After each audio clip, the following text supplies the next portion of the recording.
السلام عليكم. لا تنسوا الاعجاب بالفيديو والاشتراك في القناة تشجيعا لنا لنستمر بنشر المزيد ان شاء الله.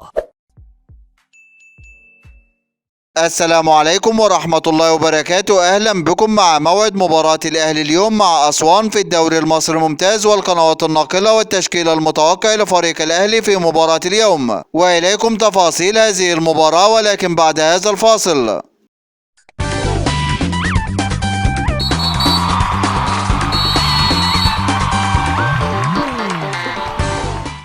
يستعد فريق الأهلي لمواجهة فريق أسوان في مباراة اليوم، وذلك في إطار مواجهة الجولة 19 من بطولة الدوري المصري الممتاز. ويحتل فريق الأهلي المركز الأول في جدول ترتيب الدوري المصري برصيد 37 نقطة من 15 مباراة، فاز في 11 مباراة وتعادل في 4 مباريات، بينما يحتل فريق أسوان المركز التاسع في جدول ترتيب الدوري المصري برصيد 22 نقطة من 18 مباراة، فاز في 6 مباريات وتعادل في 4 مباريات وهزم في 8 مباريات، ليكون الفارق 15 نقطة بينه وبين فريق الأهلي. ويسعى فريق الأهلي بتحقيق الفوز في هذه المباراة وإسعاد كل جماهيره، وذلك بعد تعرضه للهزيمة من فريق الهلال السوداني في المباراة السابقة بنتيجة هدف مقابل لا شيء. وسوف تنطلق هذه المباراة اليوم الثلاثاء الموافق 21 فبراير 2023 21/2/2023 في تمام الساعة 3:03 مساء بتوقيت مصر والسودان وليبيا، 4:15 مساء بتوقيت السعودية وقطر والعراق واليمن وسوريا،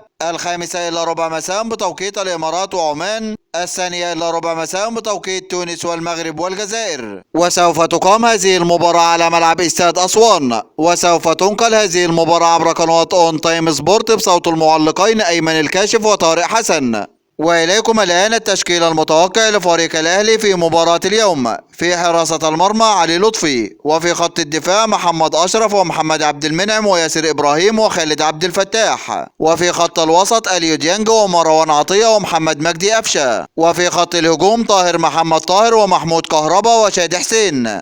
هذا كل ما لدينا عن موعد المباراة، وانتظرونا في موعد مباريات قادمة بإذن الله تعالى. ولا تنسوا دعم الفيديو بلايك والاشتراك في القناة وتوقع نتيجة المباراة في التعليقات أسفل الفيديو. دمتم في أمان الله، والسلام عليكم ورحمة الله وبركاته.